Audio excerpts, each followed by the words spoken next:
Hello, it's Dewana again. I'm CJ's mom, and it's been quite some time since I've done a video. Today we have an update about CJ. So, since kindergarten, CJ's been wearing high top shoes.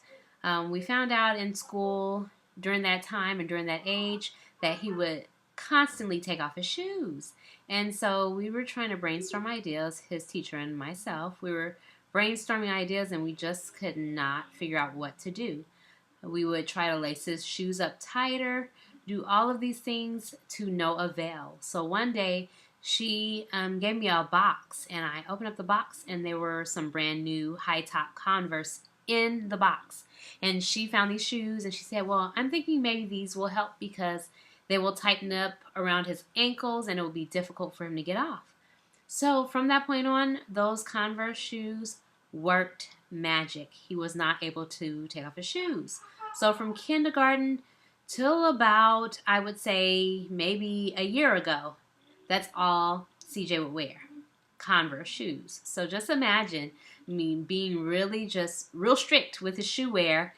That's all he was able to wear, and they had to be high tops, and we would order them online. We would go to the store and get them, and we would get 2, 3 of the same color each time we would go out. So that was the only pair of shoes he could wear. And so about a year ago, I said, well, let me try some different types of high tops for him because it was getting difficult to find Converse all the time, and then it's expensive too. So I tried some other high tops and they worked. They worked for a good, I'd say 6 months or so. But CJ is a smart little guy, so he was able to get those shoes off. So every time we were in the car, he would take them off. And even recently, I would put the shoes on before we go and leave out of the door, and he would take them off. So I mean, within a minute, he would have both shoes off. And I would get so frustrated because it was just like, okay, we're rushing to get out the door, and now his shoes are off again, and they're difficult to get on. And so, I mean, the reason, let me backtrack a little bit, the reason why CJ would take off his shoes constantly, we believe is a sensory issue, and he just didn't like the way the shoes feel on his feet. I don't know exactly what the sensory issue is there, but it was something about the feel of those shoes on his feet that he did not like. And so recently, we've just had a real hard time getting these shoes on and getting them to stay. And especially like if I need to go to the store, by the time we would get ready to get out of the car to go into the store, his shoes would be off. So I would have to spend so much time getting those shoes back on, which really was not safe because, I would have to climb into the van, try to struggle with the shoes, and no telling who could be behind me or do anything, So it just got be a safety issue too because we will always have to struggle with these shoes. And so recently my mom bought him some low top shoes and he wore them. Now he's taking them off, but the good thing about it is it's not taking us as long to get those shoes on for him to get out and go to the store or to even leave the house. At least it's a quicker transition of getting those shoes on. So I made some progress because before he wouldn't even let us put the shoes on. So now we're making progress in that area. And that's why I say, parents, any small thing like this story, some people may think, okay, who cares? They're shoes. But for me, it impacts my day-to-day schedule.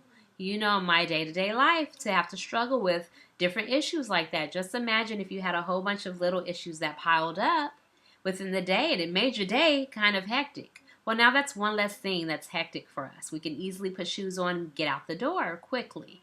And I think he'll probably enjoy it too instead of us struggling so much. So parents, even small progress, take it. Like I say in other videos, just embrace those small changes and those small steps because they'll lead to big changes and big shifts with your kids and big progress. Because, we have to find the silver lining in every situation just to stay afloat and to keep our emotions intact and to stay happy and satisfied with our day-to-day life because it is different. And it's a struggle sometimes. So find the joy wherever you can. Today my joy is in low top shoes. So I will see you next time. Thank you so much for watching the videos. I am the founder of Special Shades of Color, and I have so many wonderful parent contributors who tell their stories. And so if you want to do the same, please go ahead and reach out to me at info@specialshadesofcolor.org and just let me know you want to be a parent contributor because we need you. Everyone is looking for stories like this, that somebody that they can relate to. They're looking for some guidance, but also just some support. Someone like them living the same life. And we're raising our special little ones, together going through similar challenges. So please join us, Special Shades of Color. Find us on Facebook. Visit our website, www.specialshadesofcolor.org, and I will see you soon.